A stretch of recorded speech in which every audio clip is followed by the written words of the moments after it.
안녕하세요. 즐거운 순간의 박대선입니다. 오늘은 역사 북 리뷰를 시작합니다. 첫 번째 것으로 세계사 편력인데요. 우리가 가지고 있는 세계사관은 기초가 학교에서 시작을 했기 때문에 일본이 바라본 시각이나 아니면 유럽 이쪽 시각이 대부분이었어요.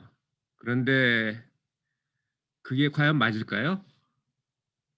역사라는 것은 원래 카도 얘기했지만 역사는 기록이다 이렇게 얘기를 했죠. 그리고 그 기록은 누가 있을까요? 당연히 승자가 있을 겁니다. 그래서 패자는 나쁜 사람이어서 쫓겨났다 이런 형태로 나오게 되고 패망한 나라도 마찬가지 형태의 기록이 될 겁니다. 그래서 역사를 공평하게 바라보려면 여러 시각을 종합하고 나름대로의 그 사관을 갖는 게 중요하다고 저는 생각을 합니다. 그런 측면에서 세계사 편력은 제3 세력을 만들었던 제3 원래 미국과 소련 이렇게 냉전 중이었는데 제3 세력들이 있었죠. 새로 독립한 나라들 주로 아시아, 아프리카가 되겠죠. 그것을 주도했던 것이 네루입니다. 그 네루가 13살이 된 딸에게 중학생이 됐죠. 써보는 편지가 3년 동안 거의 일주일에 한 건 정도 이렇게 갔는데 그래서 상당히 두껍습니다. 일단 그럼에도 불구하고 읽을만 합니다. 왜냐하면 13살 아이가 이해할 수 있게 썼기 때문에 그렇습니다. 자, 처음 시작은 13살 생일이 된 인디라 프리야 다르시니에게 이렇게 시작을 하고 있습니다. 인디라는 보시면 아시겠지만 어디서 많이 본 것 같지 않습니까? 맞습니다. 인디라 간디 수상이 어릴 때 이름이 인디라 프리야 다르신이었습니다. 간디 가문의 시집을 가서 인디라 간디가 됐죠. 그래서 이 네루의 딸은 네루 자체도 초대 수상이었고요. 인도에. 그리고 딸도 나중에 수상이 됐고 그리고 외손주도 수상이 됐습니다. 3대에 걸쳐서 인도 수상을 했기도 해요. 이 책은 처음에 나인이 형무소, 바레일리 형무소, 데라둔 형무소 이렇게 어, 1년에 한 번꼴로 이감을 한 모양입니다. 물론 네루가 3년만 형무소에 있었던 건 아니에요. 하지만 아이가 한창 크고 있을 때 형무소에서 많이 시간을 보냈죠. 그래서 이렇게 우편 형태로 보냈던 것 같습니다. 자, 그럼 자와할랄 네루에 대해서 먼저 보겠습니다. 이 사진은 간디 사진에 비해서는 좀 덜 알려졌긴 했지만 이미지는 좀 비슷하죠. 근데 좀 간디는 동글동글한데 네루는 약간 뭐랄까 각이 좀 져 있는 그런 느낌 아닙니까? 사실도 그렇습니다. 간디는 아힘사로 대표되는 힌두교 사상이죠. 비폭력, 평화주의자인데 네루는 반대로 투쟁적이었고요. 사회주의자였습니다. 그는 9년간 투옥 중에 막스주의를 공부를 하고 불가지론자가 되기도 하죠. 불가지론자는 간디는 힌두교, 자이나교하고 힌두교의 혼합인데요. 아버지는 자이나교고 어머니는 힌두교였기 때문에 어, 이 네루는 신의 존재는 확인할 수 없다라는 불가지론자가 되죠. 그러니까 종교가 없는 거죠. 어찌 보면 무신론에 가까울 수도 있습니다. 그런데 다른 점은 무신론은 신이 없다는 거고 불가지론자는 신이 있는 점인지 알 수 없다니까 어찌 보면 무신론이고 어찌 보면 어, 조금 중간쯤 되죠. 참고로 저는 범신론에 해당됩니다. 그러니까 예를 들면 에디슨이나 또 누가 있었죠? 스티븐 호킹처럼 신은 존재하지만 우주 자체가 신이라고 생각을 합니다. 어쩌면 같은 신이 있는데 누구의 눈에는 그게 뭐 예수가 되기도 하고 부처가 되기도 하고 뭐 이런 형태가 아닌가 생각을 하기도 하고요. 물론 예수는 신은 아니다라는 또 이슬람 선지자일 뿐이라고 생각을 하죠. 이슬람에서는. 그리고 뭐 부처도 어찌 보면 뭐 신이 아니고 그냥 깨달은 자라고 보는 경우도 있고, 따지고 보면 유교나 소크라테스 공자, 어, 이런 사람들도 어찌 보면 부처와 같은 수준일지는 모르겠습니다. 그러니까 신은 아니고 깨달음을 얻은 자가 되겠죠. 이 네루는 아버지가 유명한 변호사였고요. 그 자신도 영국에 유학을 해서 변호사 개업을 했습니다. 하지만 간디와 비슷하죠. 간디는 남아공에서 영국에 유학을 해서 남아공에서 개업을 하지만 거기서 인도민들을 차별받는 걸 보고 독립운동을 시작하는데, 네루도 마찬가지입니다. 하지만 남아공이 아니고, 남아공이 그때 왜 거기서 있었냐면 영국 연방이었거든요. 영국 식민지였습니다. 쉽게 얘기하면. 인도도 그렇고. 인도에서 여행을 하다가 열차 여행을 하다가 비슷한 결심을 합니다. 비슷한 상황에서.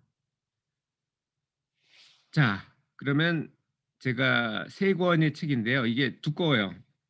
두껍지만 쉽게 써서 읽기는 그렇게 어렵지는 않습니다. 세 가지를 뽑아봤는데요. 처음에 본 건 역사의 단계입니다. 그 역사가 뭐냐? 역사의 전 단계는 선사 시대고 그 다음에 역사 시대로 남기죠. 선사 시대라는 거는 기록이 없는 시대고요. 역사 시대는 기록이 있는 겁니다. 그 차이는 뭐냐면은 기록이 있다라는 거는 문명이 발생했다는 거고, 문명이 발생했다는 거는 먹고 살만하다는 거죠. 쉽게 얘기하면 의식주가 해결이 안 되면 다른 거에 신경을 못 씁니다. 동물처럼 살아야 되겠죠. 먹는 거에 극복하니까. 하지만 농업혁명, 정착을 하면서 생산성이 크게 늘어납니다. 초과 생산이 되기 때문에 추수하고 예를 들어서 겨울 동안 우리나라 농촌에서도 농한기에는 뭐 노름한다든지 술을 먹는다든지 이런 비생산적인 일을 했었죠.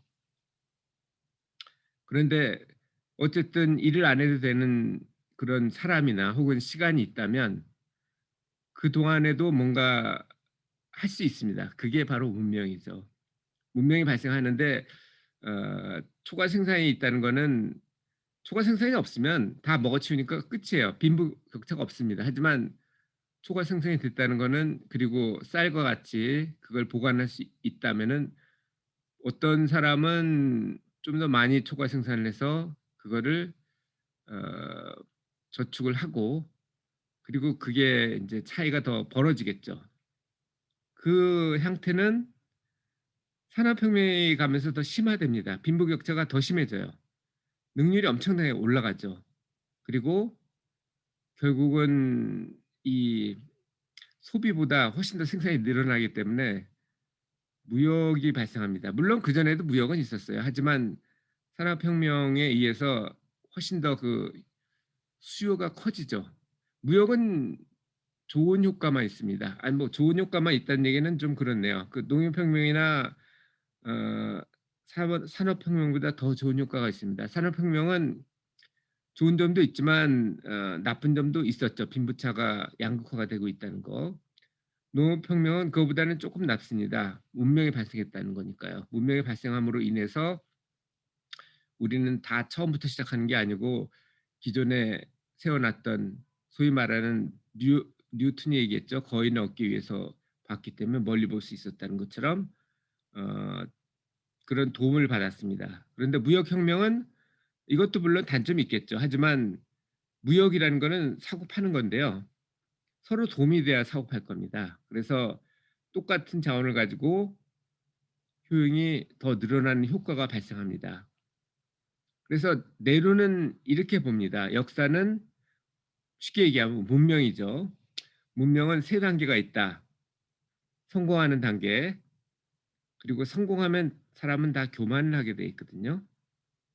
교만하면 다음 단계는 간단하죠. 몰락입니다. 그래서 여러분이 지금 성공을 하셨다면, 아니면 성공할 거라면, 성공한 다음에 겸손해지도록 노력하는 게 중요하지 않나 하는 얘기를 합니다.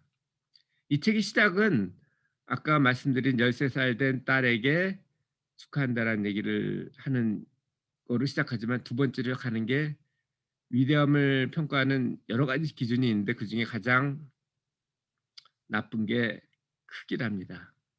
우습죠?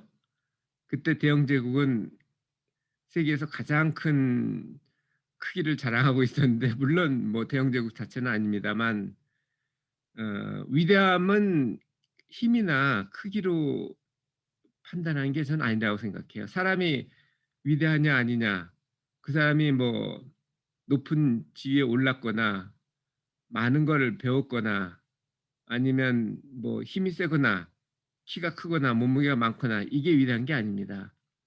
사람이 위대하냐 아니냐는 그 사람이 얼마나 발전을 했느냐, 그리고 얼마나 기여를 했느냐에 더 중요하지 않나, 이런 생각을 합니다. 다음은 인류 역사상, 역사 전에도 있었어요. 제가 최근에 봤던 2001 스페이스 오디세이에서도 보면 동물들이, 그러니까 유인원이죠. 유인원들이 서로 싸웁니다. 처음에는 꽥꽥꽥꽥 소리를 지르면서 싸우다가 나중에는 그 최초의 도구를 쓰죠. 그러니까 정강이 뼈를 가지고서 싸우기 시작합니다. 처음에는 뭐 싸움할 때 정강이 뼈를 사용한 게 아니었어요. 그 영화에 보면 맥이라는 돼지 비슷한 멧돼지 같은 거를 사냥할 때 그걸 쓰기 시작했습니다. 그러면서 이 효과가 있다는 걸 알면서 동족끼리 싸울 때도 그걸 쓰게 됐습니다. 아마 목기 섞기 전에 제일 먼저 쓴 게 아마 골기가 아니었나, 이런 생각을 하게 하는데요. 전쟁은, 그리고 매춘은 가장 오래된 것 중에 하나죠. 그래서 군인과 창녀는 가장 오래된 직업 중에 하나였습니다. 자, 전쟁을 이제 고대부터 보면 아테네와 페르시아가 싸운 게 어찌 보면 동과 서의 첫 충돌, 기록된 첫 충돌이겠죠. 이었는데, 페르시아는 그때 제국이었습니다. 아테나는 그냥 도시국가 정도였으니까 지금으로 따지면 뭐랄까요, 공국 정도가 될 겁니다. 페르시아는 제국이 됐었고, 그런데도 불구하고 아테네가 이겼죠. 물론 물리적인 면에서는 아테네가 해군이 강해서 이겼다라는 의견도 있습니다만, 정신적으로 보면, 적어도 네루가 주장하는 것을 보면 아테네는 결사적이었고 페르시아는 그게 아니었거든요. 여러 나라에서 모아왔기 때문에 이길 때는 좋지만 질 때는 금방 깨질 수가 있죠. 그래서 저는 해군이 페르시아의 주력 해군을 물리쳤기 때문에 그런 보급을 못 받거든요. 쉽게 얘기하면. 그러면 사기가 많이 떨어지죠. 대군과 싸워서 이기는 방법은 그것밖에 없어요. 보급선을 차단하는 것. 예전에는, 지금도 그렇긴 하지만 예전에는 무기가 그렇게 효율적이지 않았죠. 그냥 칼과 창 정도였기 때문에 머릿수가 많은 사람이 훨씬 더 유리했습니다. 물론 뭐 칼이나 활을 잘 쓰는 사람이 있다면 도움이 됐겠지만 그거보다는 머릿수가 더 중요했어요. 그런데도 불구하고 적은 수의 군인으로 많은 수의 적군을 상대하길 때는 가장 중요한 게 보급을 갖다가 차단하고, 그리고 디바이드 앤 컨커, 그래서 그 지역에서만은 많아져야 됩니다. 잘라서 우리 쪽이 많으면 거기선 이기는 거죠. 그리고 그거는 죽음을 뜻하기 때문에 그런 식으로 계속되면은, 게릴라전이 그거거든요. 결국은 이길 수도 있습니다. 작은 군사력으로. 두 번째 나온 것이 죽음인데요. 소크라테스는 죽음을 선택했습니다. 그 이유는 간단해요. 우리는 죽음이 나쁜 거라고 생각을 하죠. 근데 소크라테스는 진리를 추구한 사람이었기 때문에 죽음이 나쁜지 좋은지, 사는 것이 좋은지 죽는 것이 좋은지 모른다라고 그 플라톤이 쓴 소크라테스의 향연에 보면 나오죠. 죽으면 좋은지 나쁜지 몰라요. 누구도 죽어보지 못했어요. 우리 중에는 산자 중에는 아는 사람이 없어요. 경험도 없고. 그런데 그가 원하는 거는 진리 추구였고 진리 추구는 토론에 의해서 됐는데 이 사람이 소크라테스가 지금 4대 성인 중에 둘이 사형을 당했는데 그 중에 하나가 예수였고 그리고 소크라테스가 다른 하나였습니다. 둘의 제목은 똑같아요. 백성을 현혹시킨다라는 거였어요. 그래서 동족손에 사형을 당하죠. 소크라테스는 바른 것이 무엇인지 이 토론에 의해서 어, 깨우치게 했습니다. 그런데 그걸 하지 말라고 그랬어요. 아마 안 하겠다고 그랬으면 갈릴레이처럼 어, 죽지를 않았을 겁니다. 하지만 소크라테스는 사는 목적이 진리를 추구하는 것이고 그거를 산의 목적을 포기한다면 죽는 게 더 나을 수 있다. 왜냐하면 죽는 건 나쁜지 좋은지를 모르니까요. 우리도 모릅니다. 죽어본 사람이 아무도 없잖아요. 그래서 최선을 선택한 게 아니고 차악을 선택한 겁니다. 토론 포기는 최악이고 죽음은 최악은 아니거든요. 그래서 우리는 항상 최선을 추구하지만 그게 확실치 않다면 차악을 선택하는 것도 방법이 아닌가 생각합니다. 제가 투표할 때 하는 게 항상 차악이에요. 저는 정권의 목표가 정치인들의 목표가 국민에게 봉사라고 말은 그렇게 하는데 그걸 믿질 않거든요. 그래서 좋은 사람, 저 사람이 맞겠다라고 하는 경우가 제일 좋겠지만 그런 경우는 별로 없었습니다. 저 사람이 그래도 덜 나빠. 그래서 야당에게 투표하는 경우가 많습니다. 그런데 그 야당도 권력을 잡으면 또 바뀌기 때문에 그 다음에도 야당을 선택하는 경우가 많죠. 물론 뭐 최선이 있다면 그게 더 좋습니다만 어, 그게 없다면 차악이 차선입니다. 그리고 이 그림에 나온 게 마우리아 왕조의 영토인데요. 지금 인도 아대륙보다 크죠. 밑에는 좀 빠졌지만 위에는 오히려 아프가니스탄하고 파키스탄까지 포함하니까 어, 거의 최대라고 보시면 될 것 같습니다. 마우리아 왕조의 그 창시자가 어, 인도에서는 최고의 황제 중에 하나인데요. 3대가 아소카 왕입니다. 아소카 대왕이죠. 황제죠, 황제. 아소카 왕은 어찌 보면 한국의 그 이방원 혹은 이방원이 나중에 태종이 되죠. 태종이나 아니면 옹정대, 청나라의 옹정대와 비슷합니다. 그러니까 어, 아버지가 정한 예전엔 왕국이었기 때문에 아버지가 정한 사람이 다음 왕이 되었죠. 근데 옹정대나 아소카 왕이나 우리 이방원은 아버지가 정한 사람이 아니었습니다. 어찌 보면 실력으로 왕이 된 사람이죠. 아소카 왕 같은 경우는 어떻게 했냐면은 그 얼굴이 그렇게 미남이 아니었대요. 그래서 아버지가 미남이었던 다른 왕자를 편애를 했는데 죽을 때도 그 왕자한테 물려준다라고 했대요. 그런데 신하들이 추대를 했다고 해요. 그 신하들이 왜 추대를 했을까요? 물론 자기한테 도움이 됐겠죠. 하지만 제가 왜 차악에 투표를 했을까요? 안 할 수도 있는데. 그거는 그 사람이 더 낫지 않나. 최소한 폭주하는 거는 막아줄 수 있지 않나 이런 생각을 했던 거거든요. 그러니까 아스코 왕도 왕자 시절에 많은 능력을 보였어요.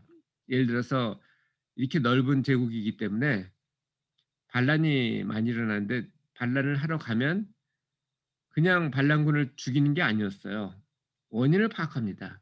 그런데 그게 만약 폭정이었다 그러면 오히려 그 폭정, 지금으로 따지면 부패 관리죠. 한국으로 따지면. 동학혁명이 그래서 일어난 거 아닙니까? 그 관리를 처벌했대요. 그래서 민심을 얻죠. 결국은 신하들이 아속가왕을 추대를 합니다. 그런데 뭐 그걸 또 오케이 하고 받아들이질 않겠죠. 기존의 왕자들이나 다른 세력들도 있을 거 아닙니까? 그 사람들도 추종 세력이 있을 테니까. 그래서 부왕이 죽고 4년 동안 그들과 전쟁을 했다고 해요. 그러면서 100명의 배다른 왕자들을 죽이게 되죠. 뭐 어쩔 수가 없어요. 안 죽이면 내가 죽으니까. 옹정제나 이방원도 비슷했습니다. 이방원도 1차 왕자의 난을 통해서 배다른 다른 왕자 동생을 죽였고 2차 왕자의 난에서는 같은 배에서 나온 동생이나 형을 죽였죠. 옹정제도 비슷했고요. 옹정제는 뭐 그렇게 많이 죽이진 않았습니다. 그러니까 아속강은 다 죽였는데 옹정제나 이방원 같은 경우는 태종 같은 경우는 다 죽이지는 않았어요. 어쨌든 그렇게 4년을 지나고 진압을 하고 왕위에 오릅니다. 그리고 1년 후에 칼린가, 여기 보시면 칼린가라고 밑에 보이죠. 이거는 해상 제국이었어요. 강력한 해상권을 토대로 도전을 했죠. 그래서 정벌을 하러 갑니다. 60만 대군을 이끌고 칼린가의 군대 10만 명을 죽입니다. 그런데 그 과정에서 너무 많은 사람이 죽었어요. 민간인도 17만 명이 죽었고 지금 17만 명하고 다릅니다. 그때 인구는 많지 않았거든요. 그래서 이 아소카 왕이 무력으로 하는 전쟁을 포기를 합니다. 포기를 하고 너무 많은 인명살상이 됐기 때문에 왕의 자리에 오르면서도 많은 사람을 죽였겠죠. 죽일 수밖에 없었겠죠. 그런데 그건 나의 생존을 위한 거였다면 칼린가 같은 경우는 그렇지는 않았어요. 도전을 했기 때문에 정복을 한 건데 그 다음부터는 전쟁을 포기하고 불교를 받아들입니다. 그래서 불교의 융성에는 아소카왕이 아주 중요한 역할을 해요. 심지어는 그리스나 그 예수가 그때는 태어나지 않았죠.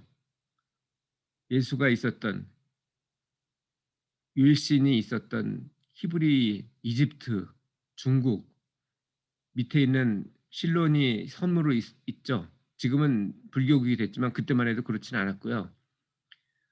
선교 파견을 합니다. 아속관이 생각은 이거예요. 다른 사람을 이기는 것보다는 나 자신을 이기는 게 훨씬 더 중요하다. 이렇게 얘기를 했고 아속왕은 자기 자신을 이긴 셈이죠. 그리고 이것도 비슷해요. 태종이나 옹정제도 그랬지만 아속왕도 백성에게 많은 좋은 정치를 베풉니다. 침실에 있거나 아니면 술에서 이동 중이라도 정무를 보고를 하라고 지시를 해요. 옹정제도 그랬죠. 아무리 하급 관리가 상소를 해도 직접 청나라 제국이 엄청나게 컸거든요. 직접 답신을 했답니다. 그래서 상당히 잠을 적게 잤다고 그러는데 그 결과는 오래 살지 못했죠. 어쨌든 백성들에게는 좋은 왕이었습니다. 어, 자기 배다른 동생이나 친지들한테는 나빴을지 몰라도. 그런데 국가의 존재 원리가 이유가 그거 아닙니까? 백성을 위해서 국가라는 게 존재하는 건데 귀족끼리 혹은 왕족끼리 싸우는 거는 그건 상관없어요. 백성들은 그렇게 안 봅니다.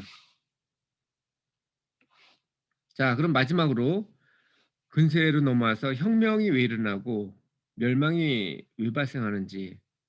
이 사진은 프랑스 혁명입니다. 위에 프랑스 국기가 보이죠? 프랑스 혁명은 왜 일어난지 아세요? 루이 14세로 대변되는 아주 강력한 전제 국가에서 루이 18세는 단두대에서 처형을 됐죠. 그 이유가 뭘까요? 그 강력한 왕권이 그 왕이 어째서 몰락을 했을까요? 혁명은 항상 시작은 배가 고파서 시작합니다. 의식주가 해결이 안 되면 혁명이 발생해요. 그래서 공산주의에서 가장 중요한 게 의식주를 저렴하게 공급하는 겁니다. 최소한의 의식주를 공급하면 그 정권이 오래가기 때문이죠. 프랑스엔 당시 기근이 발생했어요. 그런데 프랑스가 대회에서 영국과 경쟁하느라고 북미에서 프랑스 영국 전쟁을 일으키고 7년 전쟁이라고 그러죠. 졌습니다. 그리고 미국이 독립전쟁을 일으키죠. 그걸 도와줬어요. 그러느라 돈이 없었어요. 원래 이 기근이 발생하면 다른 나라엔 풍년이 있는 경우도 있으니까 거기서 수입을 해서 구유를 해야 돼요. 왜냐하면 뭐 계속 흉년이 있는 게 아니니까 먹여 살려야 그 어찌 보면 노동력을 보존하는 거 아닙니까? 그런데 그걸 못했어요. 그래서 백성들이 베르사유 궁전으로 가죠. 아주 사려 사치의 상징인 곳이죠. 가서 이런 얘기를 했다 그러죠. 빵을 달라. 뭐 그런데 빵을 안 주고 총알일지 칼일지 잘은 모르겠습니다. 아마 총알을 쐈을 것 같아요. 그 이후에 나타난 나폴레옹이 포를 발생 포를 포 포병 장교였거든요. 포를 쐈다는 거로 봐서는 그때도 아마 총이 있었을 거라고 보는데 그리고 뭐 보니까 이 그림에도 총이 있네요. 그래서 혁명이 발생한 겁니다. 러시아도 볼까요? 러시아도 마찬가지예요. 러시아도 1차 세계대전에 참전을 해가지고 돈이 없었어요. 그리고 어, 참전을 했기 때문에 사람들도 나갔기 때문에 농사를 지을 사람이 없었죠. 그래서 배가 고팠어요. 여기도 마찬가지입니다. 베르사유 궁전을 따가지고 만든 상페테르부르크의 여름궁전이 있죠. 저도 가보긴 했는데 그때 갔을 때가 화요일인가 뭐 아무튼 정기 휴관이라서 보지는 못했 내부는 못 봤습니다. 겉만 봐도 화려했어요. 가서 빵을 달라고 하죠. 거기도 똑같았습니다. 총을 쐈어요. 물가 전쟁 때문에 생산이 줄고 생산이 줄었기 때문에 물가가 폭등하고 그렇기 때문에 배가 고파서 간 건데 총을 쐈기 때문에 그래서 시작을 한 겁니다. 로마는 어땠나요? 귀족이 사치를 하고 귀족은 대부분 세금을 안 냈거든요. 예전에는. 그러니까 농민한테 그걸 부담시키다 보니까 농민이 못 살겠다. 그래서 시작을 한 거예요. 시작은 그렇게 하죠. 그런데 거기에 군대가 가담을 하면 혁명이 발생합니다. 체제가 전복이 되는 거죠. 차우세스쿠도 로마니아에서 아까 말씀드린 것처럼 최저 생계를 보장을 했지만 비밀 경찰을 운영했죠. 거기는. 그래서 장악을 했는데 그 민중들이 일어났을 때 군대가 돌아서니까 비밀 경찰이 막을 수가 없었어요. 러시아나 프랑스도 마찬가지입니다. 결국은 군대가 돌면 혁명은 달성이 되는데 그게 마무리되는 거는 어떤 사상이 있어야 됩니다. 예를 들면 러시아 같은 경우는 그때 공산주의라는 사상이 있었고 프랑스는 자유 이런 사상이 있었고 그때 공화정이 시작되죠. 미국 같은 경우도 프랑스, 영국 7년 전쟁에 많이 참전을 하죠. 미국 이주민들이. 그래서 영국 전술에 익숙해졌기 때문에 사실은 민병되긴 하지만 뭐 군인과 비슷한 거예요. 그러니까 싸우면 이깁니다. 그때도 똑같은 공화정이라는 새로운 정태가 발생합니다. 그래서 소위 말하는 민주주의가 처음 발생한 데가 어찌 보면 미국이에요. 그렇게 해서 마무리가 됩니다. 다시 말씀드리면 정리하자면 백성이 춥고 배고프면 혁명이 발생해요. 시작은 그렇게 하고요. 그리고 그걸 마무리하는 거는 어떤 사상입니다. 새로운 사상이죠. 공산주의 사상, 민주주의 사상, 그리고 그게 효과를 못 보면 프랑스 혁명은 10년 만에 다시 나폴레옹에 의해서 황제정으로 다시 바뀝니다. 나폴레옹이 물러나고 나서는 그 유럽에서 전부 반대를 했기 때문에 결국은 지게 되죠. 엘바섬 위배된 다음에 다시 황제정으로 왕정으로 다시 돌아갔죠. 황제가 아니죠 그때는. 시작은 경제적으로 시작하고 마무리는 사상적으로 되는데 그 사상이 백성한테 도움이 안 되면 다시 복정이 됩니다. 왕정 복귀가 되었죠. 프랑스가 그랬고 그리고 러시아가 그렇게 됐습니다. 공산주의지만 지금은 말은 공산주의인데 자본주의로 돌아갔죠. 그리고 어쨌든 푸틴이 뭐 말은 민주주의 아닙니까? 투표를 위해서 한다고 하잖아요. 그래서 중요한 거는 백성의 지지를 받는 게 중요하다는 걸 말씀드리는 겁니다. 자, 오늘 여러분이 보니까 어떤 느낌을 가지셨나요? 저는 뭐랄까 이 책을 읽으면서 근대사, 우리가 배운 세계사에는 근대사가 좀 적거든요. 그런데 근대사에 대해서 조금 더 많이 알게 됐고, 그리고 유럽이나 일본 일제 그 사관 그런 중심에서 좀 벗어나서 제3사관을 볼 수 있었다는 점은 좋아요. 그런데 이 네루가 했던 사회주의도 어찌 보면 어떤 한 방향일 뿐이지 그게 100% 옳은 건 아니거든요. 그래서 이 세 가지 시각을 보고서 여러분 자체가 사관을 가는 게 좋지 않나 이런 생각을 해봤고요. 이게 왜 중요한가도 생각을 해봤습니다. 중요한 이유는 역사는 반복됩니다. 역사가 반복되는 걸 아시면 여러분도 좀 더 효율적으로 대처할 수 있어요. 제가 최근에 게임스톡이라는 주식이 20배가 올랐습니다. 제가 15불에 샀는데 2불까지 빠졌었어요. 그런데 안 판 이유는 물론 뭐 좀 안 좋긴 하지만 그래도 저력이 있는 회사가 아니냐 이래서 안 팔았는데 그게 300불까지 오르더라고요. 그 정도의 저력은 없다라고 생각을 해서 448불에 팔았습니다. 다 판 건 아니고요. 한 6분의 5를 팔았습니다. 그 이유는 역사는 반복된다는 걸 알기 때문이에요. 무리하게 빠지거나 무리하게 오르면 제자리를 찾아갑니다. 시간이 좀 걸리겠죠. 하지만 그 가치를 모르고 역사를 모르면 투자해서 성공할 수도 없고요. 인생에서도 마찬가지입니다. 그래서 삼성의 창업자인 이병철 회장이 역사를 중요시 여겼고 지금 이건희 회장 다음 아들이 누구죠? 그 제가 기억이 잘 안 나는데 지금 구속돼 있잖아요. 그 친구가 제가 알기로는 동양사건과 서양사건을 나온 걸로 알고 있습니다. 역사는 중요합니다. 여러분도 역사에 대한 나름대로 관점을 가지고 인생을 사시면 뭐 투자도 그렇고 인생을 사는 데 있어서 판단도 그렇고 정치에 대한 견해도 그렇고 좋은 나라, 좋은 인생을 만드는 데 도움이 많이 될 것이라고 생각합니다. 오늘도 즐거운 순간에 박대선이었습니다. 감사합니다.